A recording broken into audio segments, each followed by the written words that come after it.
A captain tried to outrun a hurricane and lost the race. That appeared to be the emerging story about a hearing for the HMS Bounty. Now, the tall ship sank off the coast of Cape Hatteras during Hurricane Sandy last fall.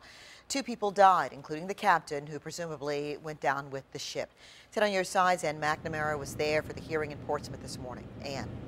Alvita, the Coast Guard wants to find out exactly what happened, and perhaps their best chance at that is the ship's first mate, who was also the first to testify. He says the captain did not heed warnings.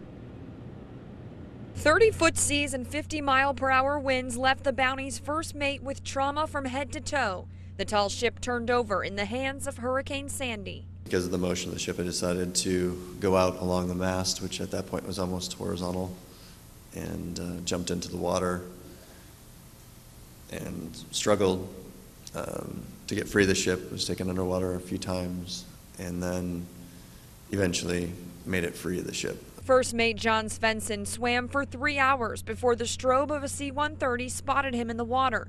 He admits the crew should have called the Coast Guard earlier. He says he wanted to, but Captain Robin Walbridge didn't listen to any warnings, from the first forecast to the last minutes above water. He expressed his experience with hurricanes on the oil rigs and on Bounty, and that the ship was safer at sea. Captain Walbridge is presumed dead. Svensson says Walbridge slipped and injured himself and was not mobile enough to escape.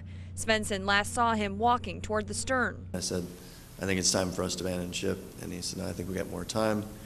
And by the third time, I just made a dramatic gesture by putting the left, I had my immersion suit around my waist, kind of went to go put the left arm of my immersion suit on, and he said, okay, I trust we should abandon ship. By all accounts, Walbridge was a master sailor with an adventurous streak. He once told TV cameras he and the Bounty chased hurricanes. Today, the first mate had to answer for that. Did Bounty chase Hurricane Sandy?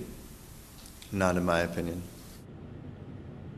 Not in his opinion. We'll see what the facts are at the end of this. And by the way, at the end of this, there will be no big conclusion or conviction or anything like that. This is simply a process to determine what the facts are. They will then pass along those facts to the Department of Justice and also the National Transportation Safety Board, and they will determine what to do from there. Live in Portsmouth, I'm Ann McNamara, 10 on your side.